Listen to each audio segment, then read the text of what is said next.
Coucou Flo, Les Shannon, ça va? ça va et toi? Écoute, quand je te retrouve, je vais super bien. D'autant plus que là, c'est le quatrième numéro d'entre nous. Déjà 4 semaines, donc un mois, ça passe tellement vite. En tout cas, merci. Bon, déjà, on peut quand même dire merci à tous ceux qui nous regardent, qui nous écoutent de là où ils sont. Merci de votre fidélité. On essaie de faire évoluer le format comme on peut, hein, à chaque fois, parce qu'on adore discuter de sujets qui nous ont marqué cette semaine.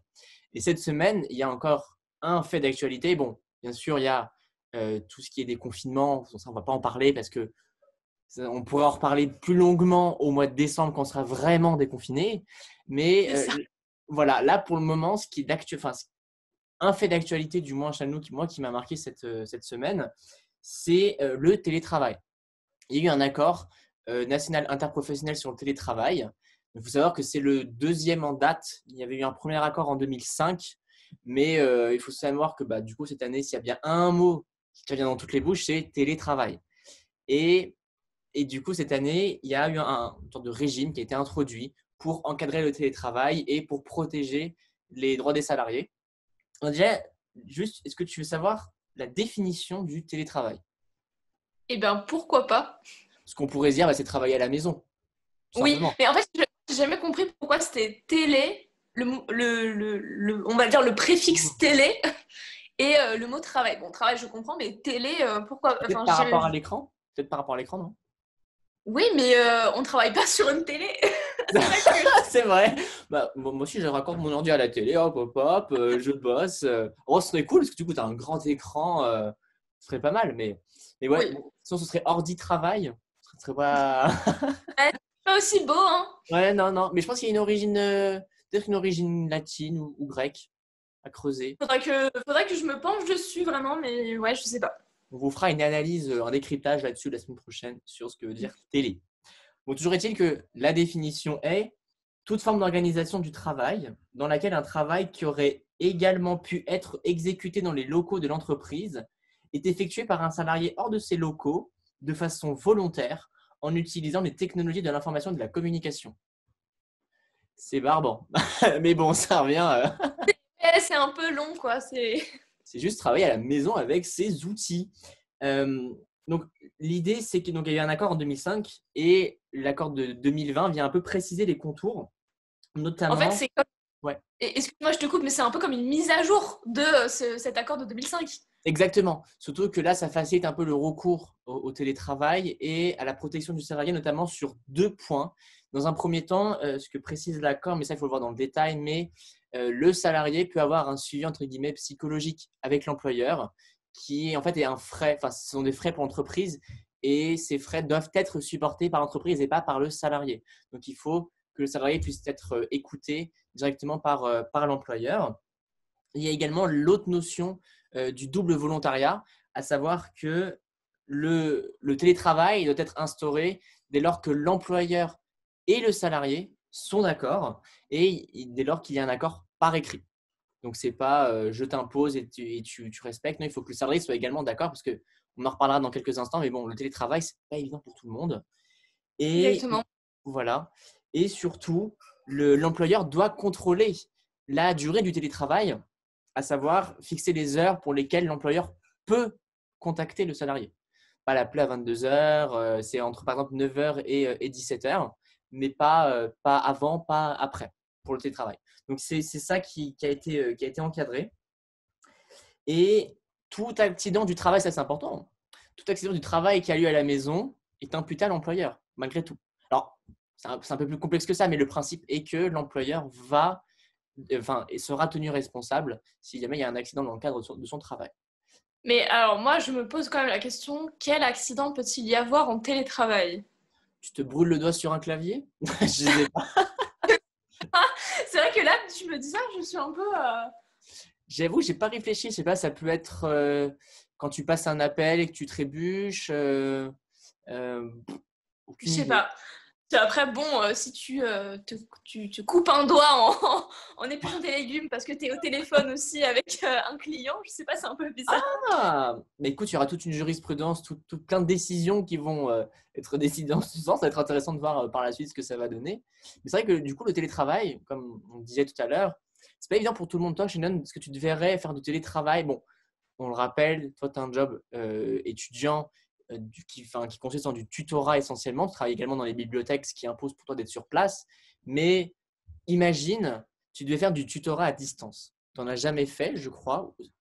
Non. Est-ce que tu Après, devrais le faire? justement, j'y ai réfléchi parce que quand on ne savait pas encore si le tutorat allait passer en distanciel ou pas, je me suis un peu imaginé comment ça allait se passer. Alors, je suis sûre que ça peut très bien se passer, mais c'est vrai que je pense que c'est différent, le contact doit être différent.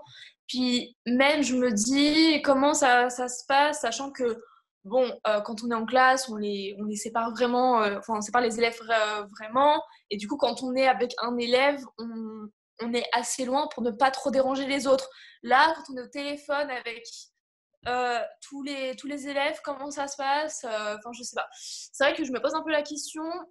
Je pense que pour certains emplois, c'est plus facile que d'autres, en fait. Parce que je pense que il doit y avoir, je sais pas, une... je sais pas trop. En fait, j'en ai jamais trop fait, donc c'est vrai que Du c'est coup, un par peu rapport compliqué. au tutorat, après, ça peut être un peu plus complexe dans la mesure où, bon, si tu avais eu par exemple des lycéens que tu devais suivre, peut-être que le contact serait plus facile à distance, bon, d'autant que eux, ils seraient plus à l'aise avec ces technologies-là et qu'ils peuvent être globalement autonomes. Mais toi, de ton côté, tu as des collégiens et bon, Ouais. c'est arrivé parce qu'on travaille dans la même entreprise et moi, j'ai dû dispenser des cours à des collégiens à distance. C'est compliqué quand même de transmettre des connaissances, de motiver un élève à distance. Et c'est un job, voilà, c'est ça. C'est pas forcément évident pour tout le monde de s'adapter au télétravail. Comme tu dis, oui, il y a des jobs où en télétravail, c'est compliqué. Par exemple, quand tu as des logiciels qui sont propres à l'entreprise, c'est quand même difficile, à moins d'avoir un ordi du travail. Et encore, à distance, c'est compliqué si tu travailles à plusieurs sur un projet, si tu dois transmettre des données, des choses comme ça. Donc ça, c'est C'est compliqué. ça.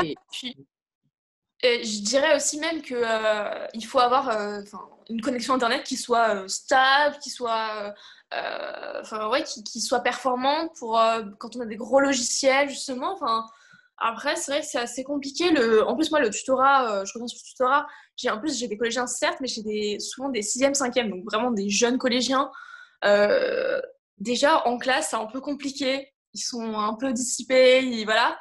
Alors j'imagine si c'était en distanciel, enfin, du coup pour eux aussi ce serait une sorte de télétravail en fait, et imposer du télétravail à des élèves de 11 à 13 ans, je dirais, ouais, c'est un peu compliqué quoi. Dirais à un Enfin, élève de loin, oh, tu te tais, toi, hein, sinon je viens chez tes parents. Hein, et tu mènes. non mais c'est ça, en fait, vu qu'ils sont chez eux, les menaces, entre guillemets, on les menace pas tous les jours non plus, hein, Les mais menaces, peut-être chez Mion, bah bravo, elle est belle ta France, bravo.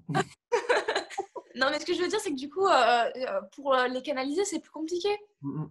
Parce qu'on ne peut pas non plus, par exemple, quand un élève est très compliqué, souvent bah, on le prend à part, on essaie de discuter avec lui. Comment vous voulez discuter avec un élève à part quand on est en visioconférence avec tout le monde? Franchement, Bah, ça c'est va du coup compliqué. servir à raccrocher l'appel groupé, donc à laisser les autres élèves travailler et leur faire confiance sur le fait qu'ils travaillent pour passer du temps Ouais. avec un autre élève. Mais bon, ça, pour des collégiens, c'est compliqué de les laisser C'est du. ça, puis franchement, moi j'ai des élèves qui une fois qu'on les regarde plus et on a le dos tourné, ils travaillent plus en fait. Donc il faut Vraiment. vraiment les motiver. Donc ouais, c'est un peu compliqué, hein, je pense, hein. Et en termes vestimentaires, Shannon, comment tu t'habillerais? Est-ce que tu t'habillerais, parce que du coup, on en a vu pas mal des vidéos, des photos, des personnes qui s'habillent classe en haut et en bas. Alors, soit ils sont en pyjama, soit ils sont en caleçon, pépouze. Et ben, moi, genre, alors franchement, je sais pas, parce que je suis une adepte du pyjama, du jogging et tout ça. Je rentre chez moi le soir, je mets mon pyjama. Ça, c'est clair et net. Peu importe si c'est 16 h ou 19 h. Mais là, par exemple, pour nos émissions entre nous, je suis vraiment habillée. J'ai vraiment un jean et tout ça, même en bas. Même si vous voyez pas le bas, j'ai un jean parce que je sais pas, je me sentais pas à l'aise de mettre un jogging avec une chemise. Alors, on l'a pas vu, Shannon. Est-ce que tu peux nous remontrer? Est-ce que tu peux me remontrer? Oh, c'est élastique, attends. Moi aussi, je suis habillé, hein, mais on va essayer de faire en mode élastique. La souplesse, c'est pas notre fort, hein. Je suis un sang Non, d'écrivain. on va s'améliorer dans les prochaines émissions. On va être. On va. C'est horrible. Mais ouais, parce que moi, ça m'est arrivé une fois. Mais j'étais pas en réunion, heureusement, où je crois que j'avais fini la réunion.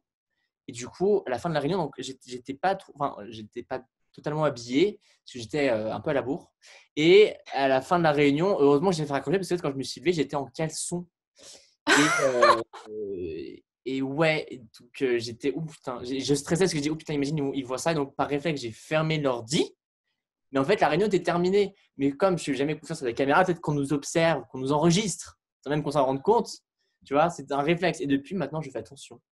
Je me prépare bien, quel que soit. Après, quand même, je trouve qu'en caleçon, faut faire fort quand même. Hein, pour mettre pas du tout, du coup, enfin, je sais pas, mais au moins un jogging, un truc à l'aise, quoi. Mais au moins, Pas si de tu te lèves, jogging. on Enfin, voit si, pas. il était à laver. Il était à laver. Enfin bon. Donc voilà, donc le télétravail, c'est vrai que c'est amené à se populariser. Et en parlant de pyjama, bon, on va parler de film, hein, Shannon? Exactement. Alors, cette semaine, il y a un film qui est passé. Je ne me souviens plus exactement, c'était quoi? Lundi soir? Lundi, ouais. Ouais, lundi soir qui est passé sur W9, il me semble.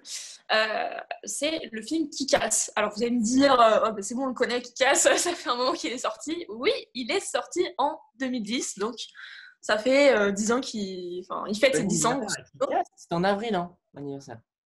Ouais, bon bah voilà. Du coup, 10 ans et 6 mois, je pense un peu moins, mais voilà. Euh, donc voilà, donc c'est un film que du coup moi j'ai regardé. Alors je pense que je l'avais vu avant, mais je m'en souvenais pas du tout.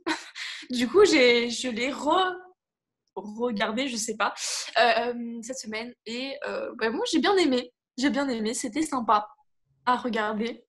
Ouais, moi j'ai beaucoup ri aussi, surtout que Oui, la langue, elle est un peu, elle est un peu particulière. Enfin, moi, quand tu prends du recul sur l'histoire du film, tu te dis waouh, enfin, l'évolution du personnage, en vrai, tu vas en parler, mais c'est toutes les intrigues qui se suivent, c'est assez, ouais, c'est assez particulier. Bon, c'est bref. assez explosif en fait, c'est assez il se passe plusieurs choses avec plusieurs personnes, on sait pas trop. Alors, on va du coup parler un peu de qu'est-ce que ça raconte. Qu'est-ce que ça raconte? C'est l'histoire de Dave. C'est un adolescent qui est un peu timide, qui est un peu dans la catégorie nerd. Nerd, c'est voilà, c'est les gens qui adorent les comics, les séries, les films, euh, qui adorent collectionner des figurines ou je sais pas quoi. Enfin bref, voilà, c'est des nerds qui adorent faire des références sur tel film, telle série, voilà. Et j'ai pas forcément la définition exacte, mais c'est à peu près ça. Et du coup, c'est un peu un nerd voilà, qui a son groupe d'amis, mais bon, voilà, il est pas vraiment populaire. Il est en crush sur la plus belle fille du lycée, mais bon, la plus belle fille du lycée ne le remarque pas. Voilà. Et en fait, il est du coup fan de comics. Les comics, c'est quoi? C'est des bandes dessinées spécialisées sur les super-héros, super-vilains aussi, enfin voilà. Et il adore les comics et il adore les super-héros et il aimerait en devenir un. Et donc, c'est ce qu'il va essayer de faire. Mais est-ce qu'il va réussir? Est-ce qu'il va pas réussir? Le problème, c'est qu'il n'a pas de super pouvoir. Il est comme nous dans la réalité. C'est comme si moi, demain, je prenais justement un pyjama moulant et que je mettais une cagoule et que je disais, c'est bon, je suis une super-héroïne, En quoi. plus, c'est vrai que toi, tu fais peur dans la rue. Merci, Florian. Merci. C'est vrai que l'arme de Kika, en fait, si je me souviens bien, c'est des bâtons. Oui, c'est comme des sortes de matraques, en fait. Ouais, voilà, mais c'est bon, c'est original comme arme. Et le costume aussi, il est pas mal. Moi, j'aime bien le bleu et le Ouais, jaune. c'est assez marrant, ce costume un peu vert et jaune, c'est marrant. Ouais. Euh, c'est vrai que ouais, ça m'a fait. En fait, c'est très drôle. Bon, déjà, c'est basé sur un comics, justement, c'est basé sur un comics qui casse. Donc, qui casse, qu'est-ce que ça veut dire? Est-ce que tu sais ce que ça veut dire kick Bah, ass? botte le cul, celui qui botte le cul des Ouais, gens. Ouais, voilà. ouais, voilà. C'est le cul, c'est. Voilà. Et du coup, ouais, c'est un comics à la base qui a été adapté en film. Le comics est écrit enfin, l'auteur est Mark Millar, qui s'est beaucoup impliqué dans le film, dans le développement du film. Il était vraiment super exigeant. Il voulait pas du tout que des questions économiques pour faire le film entravent la qualité du film. En fait, il voulait vraiment que ce soit à son image et à l'image de son œuvre. Donc ça, c'est intéressant parce que je trouve que c'est important quand les auteurs sont impliqués dans le développement des films.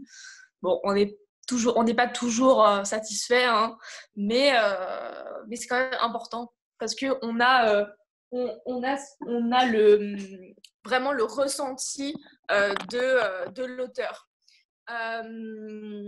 Du coup, voilà. C'est quand même qu'il y a Nicolas Cage dedans. Oui, alors ça, il joue aussi un autre héros, mais du coup, qui n'a pas de super pouvoir. Donc ça, vous verrez, du coup, son nom de héros, c'est Big Daddy. Ouais. Donc, en gros, Big Daddy, c'est quoi? C'est gros papa, à peu près, si on Le peut. grand-papa, je sais pas comment ils le traduisent à l'américaine. Je sais pas, mais bon, voilà, Big Daddy. Et en fait, il est accompagné de sa fille qui s'appelle It-Girl. Son nom de super-héros s'appelle It-Girl. Et sa fille, elle est vraiment, je sais pas, elle doit avoir 11 ans, un truc comme ça. Il y a 11 Et ans, ce qui m'a marqué, c'est qu'elle s'exprime incroyablement bien. Et je crois qu'elle n'est jamais allée à l'école. c'est ça. Non, mais ouais, elle est incroyable. En fait, surtout que je trouve que finalement, bon, on va pas, voilà, l'histoire reste celle de Kick-Ass, mais on a limite l'impression qu'en fait, la vraie héroïne, le vrai héros de ce film, c'est It-Girl, la fille de 11 ans qui met des raclées à tout le monde. Ah ouais. Franchement, c'est. Et alors, je crois que c'est l'une des premières images et moi, ça m'a choqué parce qu'il y a beaucoup de séquences qui m'ont choqué, mais tu sais, pas négativement. C'est juste que je m'y attendais pas. Et en même temps, c'est drôle et assez bien fait dans ce sens-là. C'est quand le père, donc quand Big Daddy, il est dans une zone avec sa fille pour s'entraîner. Et le père, il tire sur sa fille, tranquillou, quoi. Il tire sur son corps. Oui, On se dit, bah, ok, et- d'accord, bon, bah, normal. Heureusement, mais vous ne inquiétez pas, elle a un gilet pare-balles, justement. Voilà. exactement. Et en plus, le père lui demande lui demande en gros, recevoir une nouvelle balle. Et en échange, c'est juste, on va au bowling. C'est des négociations qui sont un peu bizarres quand même. Et ça, dès le début, tu te dis, ok, bon, bah, ça donne le ton pour le film au moins. Non, mais c'est ça, c'est vraiment. En fait, le film, ouais, il est. Bon, déjà, il est interdit moins de 12 ans, ça, on va le préciser, parce que Ouais, c'est il y a quand même normal. des scènes qui sont justement choquantes. Il y a des mots vulgaires, il y a des scènes un peu gore, voilà. Hein. Faut pas avoir peur du sang, des trucs un peu, voilà. Ça me fait penser, je sais pas si tu l'as vu, mais les films Deadpool. Ah, bien sûr. Alors, j'ai vu le 2 parce qu'il est passé récemment à la télévision, je crois. C'est le 2 ou le Oui, 1. oui, le 2 est passé récemment à la télévision, c'est ça. Et c'est des films un peu à la Deadpool où, bon, bah, en fait, c'est hyper drôle tout du long, mais en parallèle, il y a des scènes gore, il y a des scènes, voilà, où, bon, bah, voilà, faut pas avoir peur du sang, quoi. Mais justement, ces scènes où, bah, voilà, t'as un père qui tire avec un pistolet sur sa fille, voilà, ça fait partie du truc, ça fait partie de l'univers ouais, c'est des scènes marrantes en fait qui sont un peu, ouais, le ton du film, c'est un peu, ouais, c'est timbré, je sais pas comment le qualifier, c'est décalé. Ouais, exactement. Je dirais que c'est totalement décalé. Je dirais que c'est typique à l'américaine finalement, ce genre de film. C'est un peu what the fuck finalement. Il y a des scènes assez improbables, entre les scènes gore, les scènes drôles. On ne sait pas trop comment finalement réagir. Il y a des scènes tristes aussi et des scènes Mm. très très. Mais oui, justement, enfin, c'est vrai que c'est comme tu dis, ça fait un peu à l'américaine et enfin, il y a des scènes en fait, enfin, comme je dis, c'est explosif et tout s'enchaîne dans le sens où au final, tu sais pas comment ça va finir, tu te dis mais c'est tellement what the fuck comme tu dis, comment ça va finir? Et même quand il y a des scènes tristes, limite, tu te dis est-ce qu'il faut les prendre au sérieux ou pas? On Ah, sait jamais à quel degré faut s'impliquer en fait. c'est clair. Alors par contre aussi, bon ça, il y a un aspect du film que j'ai du mal un peu à comprendre, mais c'est dans beaucoup de films comme ça, qui casse à des moments dans le film, mais il se fait défoncer, mais comme jamais, et de partout. Mais alors quelques jours après, ça va tranquillement, comme si rien ne s'était passé. Et finalement, dans la vraie vie, c'est pas comme ça, hein. Il devrait rester à l'hôpital parce qu'il y a un moment, il se prend de ses coups, mais de partout. Mm. Ouh. Alors, en tout cas, il y a une scène, c'est vraiment ces débuts de Kick-Ass où il a envie de faire le super-héros justement et il se prend une grosse raclée. Bon, là, il passe plusieurs semaines à l'hôpital, c'est précisé normalement. Mais après, c'est vrai que bon, bah voilà, hein, ça reste la même chose, les super-héros, mais comme dans tous les films, hein, clairement, c'est comme enfin, c'est un peu une blague, un mème qui passe souvent en ce moment. C'est voilà, dans les films, ils se prennent 3 balles, 35 coups, et ils arrivent à se relever et à tuer le méchant. Nous, on se tape le petit doigt de pied dans le coin d'un meuble et on est là. Ah non, mais c'est clair. Ouais, il y a cet aspect aussi un peu décalé. Et il y a aussi une autre, alors il y a une autre scène Shannon, je pense qu'elle est intéressante à évoquer. C'est un moment, Kick-Ass, il se fait tabasser il se fait tabasser par 2 ou 3 autres personnes devant un café. Et en fait, il est sauvé par quoi? Par tout le public qui le filme. Parce que du coup, ils sont 3 contre 1. Et du coup, les 3 méchants, ils se barrent. Ça, c'est quand même En fait, c'est un peu ce côté, en fait, justement, de la technologie aujourd'hui, c'est qu'aujourd'hui, on peut filmer très vite ce qui se passe. Et du coup, il y a la menace, et justement, les personnes qui tabassent, qui cassent, se sentent en danger parce qu'ils avaient ils avaient la main, ils étaient dominants. Mais là, ils voient que, en plus, ils sont à découvert, hein, ils n'ont pas de cagoule ni rien. Donc, ils voient qu'ils sont filmés. Donc, si par exemple il tuait Kikas ou enfin voilà, il savait qu'il serait poursuivi parce qu'il y avait des preuves en fait. yes. Mais en fait finalement c'est la scène clé qui va faire que Kikas prend de l'ampleur et finalement c'est ce gamin, j'ai envie de dire, parce qu'il a quoi, il a 16 ans, mais comme nous, hein, si on s'y mettait demain, qui n'a rien de spécial entre guillemets, mais en fait c'est juste ses valeurs qui sont qui sont importantes, et il a des valeurs de héros en fait tout simplement, et il veut se battre pour les autres, et pas forcément pour tout le monde, mais pour son prochain, pour la personne qui, je marche dans la rue et là il y a quelqu'un qui va mal, bon bah je l'aide. Et finalement c'est ça qui fait la particularité efficace, même s'il a pas de super pouvoir, il y arrive, enfin il y arrive. Pas toujours, mais il s'en sort à peu près. Mais voilà, du coup c'est hyper intéressant. Et moi il y a une scène du film qui m'a fait beaucoup rire, c'est au tout début, dans le sens où genre Kick-Ass, donc Dave, il est pas en Kick-Ass encore, et il parle à ses amis, et il dit mais moi je comprends pas pourquoi on n'a jamais, y a jamais personne qui s'est dit moi je vais devenir un super-héros aujourd'hui. Puis ses potes ils lui disent non mais c'est bon, enfin tu veux devenir un super-héros comment, il y a pas de super-pouvoir quoi. Et puis il répond ouais mais bon Batman il a pas de super pouvoir par exemple, il est milliardaire, donc pourquoi il n'y a pas un milliardaire dans la vie qui a choisi d'utiliser son argent pour faire des gadgets et pour devenir super héros. Et moi en vrai c'est une question où je me suis toujours posée quand je vois quand je regarde des Batman, ou pareil il y a la série Arrow que j'ai regardé, que j'ai beaucoup aimé. Bon, c'est un peu spécial parce que bon, il y a un peu aussi de surnaturel aussi, mais à la base, c'est juste un milliardaire voilà, qui se fait des gadgets et puis voilà, qui essaye d'aider son prochain. Iron Man, c'est pareil. Iron Man, c'est un génie. Ah Il oui. n'a pas de super. Et il se crée une armure et voilà, il y arrive. Comme quoi, en fait, il suffit d'être riche. Quand tu es riche, tu peux rendre service à la planète. Sinon, c'est peut-être un message finalement. Et si vous avez de l'argent, utilisez-le pour rendre service à la planète, à la population. Pour faire le bien, je sais pas. Mais ouais, c'est toujours quelque chose que je me suis demandé. Je me suis dit, il n'y a pas quelqu'un là qui veut faire pareil. Mais bon, après, c'est vrai que bon, il y a des Peut-être qu'il y a gadgets. un vrai Iron Man en préparation. Il y avait enfin, je pense qu'il y a, on ne sait pas, mais il y a sûrement des dépenses qui sont faites au niveau des États, même au niveau des Européens ou Américains, pour créer une sorte d'armée de entre guillemets, super-héros. Moi, ça a été évoqué. C'était en projet parce que ça demande beaucoup de recherche et développement et beaucoup d'investissement. Mais je pense que ce qu'on voit dans les films, ça peut devenir une réalité un jour. Euh, c'est vrai que moi, je me suis toujours demandé parce que bon, après, on va pas partir non plus dans les trucs d'aliens, tout ça, hein, enfin, type Superman, bon, voilà, c'est quand même un alien à la base.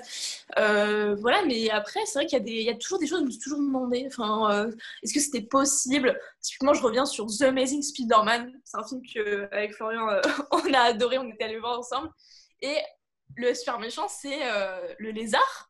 Et en fait, c'est juste quelqu'un qui a voulu s'injecter un produit avec de l'ADN de lézard dedans. Parce que les lézards, quand on leur retire la queue, elles repoussent. Et ben là, il a un bras amputé et il a voulu se faire repousser le bras. Et là, je me suis dit, mais est-ce que ce serait possible de justement utiliser l'ADN de lézard pour faire des trucs comme ça? Après, oui, c'est sûr qu'on part dans de la science-fiction complète, mais je me dis, est-ce qu'un jour ce sera possible, tu vois, de... Écoute, tout est possible en vrai, Shannon. Moi, je m'attends à tout dans les prochaines années, dans les prochaines décennies. Donc oui, ça peut en effet devenir une réalité, totalement. Alors, du coup, moi, il y a autre chose qui m'a marqué cette semaine, et je t'en ai parlé aussi en amont. En fait, j'étais sur les réseaux sociaux, Twitter, Instagram, et souvent, je voyais des publications. Aujourd'hui, c'est l'anniversaire de tel film. Aujourd'hui, c'est tel film fête, c'est tant d'années. Et j'étais choquée parce que j'en ai vu beaucoup. Et c'est vrai que d'un coup, je me suis dit, mais c'est vrai qu'en novembre, normalement, quand on n'est pas en confinement, il y a beaucoup de blockbusters qui sortent. en novembre. J'ai essayé de chercher pourquoi, je n'ai pas trouvé, mais Alors peut-être la seule raison que je peux voir de mon côté, c'est comme un peu à la télévision, c'est que comme la nuit arrive très vite, les gens se réfugient soit chez eux, soit au cinéma, et puis c'est une période un peu où les gens se retrouvent, se rassemblent. C'est là où généralement à la télé, ils ont fait le plus d'audience, et au cinéma, je pense qu'il y a le plus de... c'était possible. C'est possible parce que quand j'ai voulu chercher, en fait, j'ai plutôt trouvé des articles qui disaient pourquoi les blockbusters sortent l'été. Alors du coup, je trouvais pas du coup pour novembre. Donc j'ai un peu laissé tomber. En tout cas, on va parler un peu de quelques films qui ont fêté leur anniversaire récemment ou qui vont le fêter la semaine prochaine. Alors j'ai sélectionné quelques films parce que je pense qu'il y en a beaucoup plus, mais j'ai vraiment pris que ceux sur lesquels je suis tombée. Et ça va être forcément des grands films, des blockbusters en particulier. Alors, il y a le film, le dessin animé Aladdin de Disney, Ah qui oui, a 27 ans cette année. 27 Euh, ans, parce qu'il est sorti en France, alors je précise bien en France parce qu'aux États-Unis c'est pas pareil, en France le 24 novembre 93. punaise. Ah ouais, quand même. Franchement, j'ai été choquée parce que je pensais pas qu'il était aussi vieux, entre guillemets, même si c'est pas très vieux, mais qu'est-ce que je peux te dire d'autre? Réponse date déjà il y a 10 ans. Réponse de Disney, Ah, 10 10 ans. ans, j'aurais dit plus, tu vois. J'aurais dit plus. Ouais. Alors non, 10 ans. Ça fait partie en fait de ces premiers films vraiment de Disney où l'animation en 3D est arrivée. En fait, je crois que c'est l'une des premières princesses avec l'animation en 3D parce que je crois juste avant, en 2009, je crois, c'était La Princesse et la Grenouille et c'était encore une princesse avec dessin 3D, 2D, pardon. D'accord. Donc, ouais, réponse 24 novembre 2010 pour les États-Unis et 1er décembre 2010 pour la France. Mhm. Et j'ai beaucoup ri. Pourquoi? Parce que. Enfin, beaucoup ri. Ça m'a interpellée. Pourquoi? Parce que Réponse est presque sortie en même temps que Harry Potter et les Reliques de la Mort, partie 1. Ah, Euh, oui, ça fête, c'est Harry Potter et les Reliques de la Mort, partie 1. Fête, c'est 10 ans aussi. Ça, j'étais choquée. Ça m'a donné. Enfin, j'ai été sidérée cette semaine. sacré coup de vieux. Surtout qu'en plus, il passe quasiment chaque année à la télé. Donc on se dit, bah, moi je me disais, bon, bah non, il est sorti il n'y a pas très longtemps, enfin il y a quelques années certes, mais pas si longtemps que ça. Mais quand tu dis 10 ans, bon, déjà, si nous on réagit comme ça, c'est qu'on devient vraiment vieux chez nous. On a des questions à se poser. Non, mais clairement, parce que, enfin, je sais pas, moi, en fait, je me rappelle encore de quand je suis allée au cinéma, j'étais allée voir avec mon frère, enfin, et j'avais pas l'impression que c'était aussi vieux, mais en fait, si. Donc voilà, il est sorti le 19, T'avais quasiment 10, 11 ans. 11 ans, j'avais. 11 ans. Donc, tu vois, c'est là où ça m'a fait bizarre, en fait, parce que j'étais en mode, Ah ouh ouais. là là, et c'était, en fait, pendant le collège, enfin, sixième peut-être, je crois, et je me dis, et là, je suis à la fac, c'est trop bizarre. Je me Mais rappelle voilà, à l'époque, tu es une énorme fan, tu avais lu les livres je ne sais combien de fois. Tu passais ton temps en fait dans ton lit. Je me rappelle, on était voisins à ce moment-là. Enfin, on est toujours, mais à l'époque, comme on se voyait tout le temps, tu lisais, ouais, j'ai lu 300 pages, j'ai lu 200 pages. Oh, j'ai fini le 1, je l'ai lu en un jour. Un truc impressionnant. Et surtout. ce goût pour Harry Potter ne t'a pas perdu en 10 ans, en 20 ans même. Alors, je pense que parler de mon goût pour Harry Potter durerait beaucoup plus que le temps qu'on se donne pour entre nous. Donc, il faudrait peut-être faire une émission complète là-dessus. Non, On je avait rigole. fait chez Nel, les deux écrivains, rappelle-toi. Ouais, mais là, en fait, depuis, j'ai retrouvé des petites anecdotes et tout sur On en reparle alors. Version ma remasterisée. passion pour Harry Potter. Mais voilà, du coup, ouais, ça fait déjà 10 ans, donc j'étais choquée. Alors, il y a d'autres Harry Potter qui sont sortis aussi en novembre. Notamment Harry Potter, la coupe de feu fête ses 15 ans.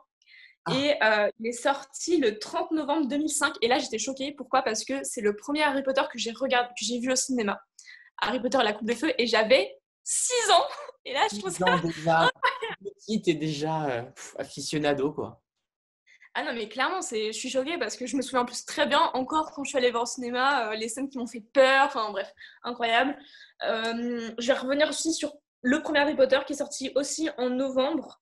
Enfin, 16 novembre 2001 aux Ouais. États-Unis et au Royaume-Uni, 5 décembre 2001 en France. Et du coup, ouais, ça fait 19 ans qu'il est sorti le premier. Donc l'année Incroyable aussi. prochaine, entre nous 56, on dira les 20 ans. On dira les 20 ans. Et je pense qu'il y aura. Oh, alors là, ils vont les rediffuser en décembre, c'est sûr. Quasiment. Ah bah, je pense que ouais, novembre-décembre, ils vont les rediffuser, hein. C'est clair. Donc là, ouais, les 20 ans de Harry Potter à l'école des sorciers, c'est incroyable. Et là, on va revenir sur une saga qui nous a marqué avec Florian aussi. Euh, les Hunger Games, il y a Oh 3 oui. films sur 4 qui sont sortis en novembre. Donc à partir du 2, 3 parties 1 et 3 parties 2 sont sortis en novembre. Le 1 était sorti en mars, un truc comme ça, je crois. Mars 2012, il me semble. Donc du coup, Hunger Games 2, qui est sorti le 22 novembre 2013 aux États-Unis et 27 novembre 2013 en France, il fait ses 7 ans. Mais tu sais, alors pour la petite anecdote, ça par contre, c'est petit temps de ce matin, parce que bon, au moment où on tourne, vous savez, on est samedi. Et moi, je suis rentré de Paris ce matin, enfin, du coup, hier matin, si vous regardez la vidéo. Et à côté de moi, il y avait un monsieur qui avait sa petite tablette tranquillement dans le train. Et regardez quoi? Eh ben, Hunger Games 2. Bon, il joue aux échecs, donc je pense qu'il ne regardait pas vraiment. Mais moi, du coup, j'ai vu des épisodes, enfin des moments où je dis, ah, ça c'est le 2, ça c'est sûr, c'est le 2. Et c'est quand même drôle que tu en parles maintenant, parce qu'il y a ce parallèle. Et ouais, j'y pensais toute la journée finalement, à Hunger Games. Ouais. Et le 2, en fait, il faut savoir que moi, le 2, le film et le livre aussi, mais c'est vraiment mon préféré de la saga. Par contre, on n'était pas allés le voir ensemble au cinéma. On allait Donc, voir le 3, les deux parties. ouais, le Hunger Games 3, enfin, la révolte, partie 1 et partie 2, on est Ah oui, allés t'avais les pleuré à voir. la fin, c'est vrai. Enfin, t'as pleuré parce que t'étais ému que ça se finisse, hein, pas parce que. Ah ouais, non, mais j'ai trop pleuré la fin. Oh, punaise. Mais ouais, du coup, le 3 partie 1, en fait, c'est 6 ans. Et le 3 partie 2, fait, c'est 5 ans. Mais Du coup, ça, je me pareil, je rappelle, suis ça, choquée. c'était hier, hein. La partie Ouais. 2, du moins. On me rappelle très bien. Le temps passe si vite, mais ouais, c'est incroyable. En fait, ça fait déjà au moins 5 ans qu'on les a vus au cinéma, que je me souviens, on était tout fous comme ça. Enfin, moi, j'étais une excitée. Enfin, j'étais, Juste, je mais précise quand même tu penses. que pour ceux qui vont nous écouter, que pour la partie 2, Shannon voulait qu'on arrive 1 heure avant devant le cinéma pour être sûr d'arriver à l'heure, pour ne rien rater. Bah, finalement, on a attendu 1 heure dans la voiture parce que le cinéma ouvrait qu'à 10 heures et pas avant. En fait, moi, je vais préciser ce qui s'est passé. En fait, moi, je n'aime pas. En fait, à l'époque, donc, en fait, vers chez nous, en Haute-Savoie, le seul cinéma, enfin, l'un des seuls cinémas qu'on va presque tout le temps, c'est un pâté, Gaumont Pâté. Et, euh, et en fait, à l'époque, il n'y avait pas encore ce système de place numérotée, enfin de place attribuée. On ne pouvait pas réserver à l'avance encore, enfin, c'était pas possible. Du coup, moi, à l'époque, mais j'étais une grosse stressée parce que je ne voulais pas passer un film, surtout un film comme ça, sur une mauvaise place. Du coup, il fallait arriver, c'était le premier arrivé, premier servi. Et du coup, j'avais saoulé tout le monde, à savoir Florian, la sœur de Florian, un ami et ma mère. Mais ma mère, je crois qu'elle m'a maudit ce jour-là parce que On du coup, a j'étais en tous mode maudit un petit peu Shannon. ouais. En plus, en Haute-Savoie, je crois qu'il avait neigé la veille ou un truc comme ça. Enfin, il y avait eu de la C'est neige, triste, du coup, on hein. avait trop fait. Et du coup, on s'était dit, allez, il faut se dépêcher. Moi, je m'étais dit, la séance commence à 10h15, un truc comme ça, un dimanche. On allait le dimanche matin. Il devait être 8h, 8h30, 8h15, parce que pour qu'on arrive à 9h. Je pense que, ouais, en fait, je pense que le film enfin, on commençait à 10h15. Et moi, du coup, j'avais dit, non, mais il faut qu'on se dépêche parce que je pensais que, du coup, on commence à 10h15. Le cinéma allait ouvrir avant. Je n'avais pas réfléchi à le cinéma allait ouvrir à 10h pour une séance à 10h15. Et du coup, bah, en fait, non, on est arrivé, ça ouvrait qu'à 10h. Du coup, on a attendu 1 heure dans le froid, dehors. C'était horrible. Mais Mais j'étais en tout sûre. cas, c'était un bon moment quand même. Ça valait le coup. Ça valait vraiment le coup, c'était trop bien. J'avais une hype, je te jure, pour cette saga, mais j'aimais trop les livres, j'ai trop kiffé. Les films, c'était trop bien. Mm. C'était Ah, à fond. c'est clair. Bah, et là, il y a d'autres livres, des préquels qui ont été. Ouais, il y a une préquelle qui est sortie, un livre, je sais pas si Suzanne Collins, l'autrice, veut en publier d'autres, mais en tout cas, elle a sorti, ça s'appelle La balade du serpent et des oiseaux chanteurs. Enfin, je sais plus exactement, c'est un peu compliqué parce qu'en fait, en anglais et en français, c'est pas exactement le même titre. Mais voilà, je l'ai lu début d'année. Vous pouvez trouver la critique dans la sélection du mois de mai, je pense, mai ou juin. On mettra le lien si tu veux. Exactement. Et franchement, j'avais adoré, mais je m'étais sentie, mais j'avais l'impression de revenir justement en 2013, 2014, 2015. C'était trop bien. Parce que du coup, rapidement, c'est l'histoire raconte en fait les débuts finalement des Hunger Games, c'est ça? C'est ça. En fait, les Hunger Games, vous savez, normalement, c'est un peu connu quand même. En fait, c'est l'histoire dans un monde post-apocalyptique. Il y a un pays qui s'appelle Panem et qui est divisé en districts, 12 districts, et le Capitole. Et en fait, si vous voulez, c'est un peu... le Capitole, c'est là où il y a tous les riches et en fait, dans tous les districts, c'est les pauvres, enfin, surtout dans certains districts, qui vraiment ont du mal à survivre. Il y a vraiment un écart justement de classe. Et en fait, tous les ans, il y a le Hunger Games, ça s'appelle les Jeux de la faim, qui en fait, ils moissonnent, en fait, ils sélectionnent deux tribus, donc deux personnes au hasard. Donc c'est des personnes entre 12 et 18 ans, je crois, qui viennent ils sont sélectionnés au hasard dans chaque district pour participer aux Jeux de la faim. Et en fait, il y en a 24 au départ, il n'en restera qu'un. Et en fait, ils s'entretuent, en fait. Et c'est une émission comme une télé-réalité qui est diffusée dans tout Panem. Voilà, donc en fait, clairement, c'est des adolescents qui se tuent entre eux, qui s'entretuent.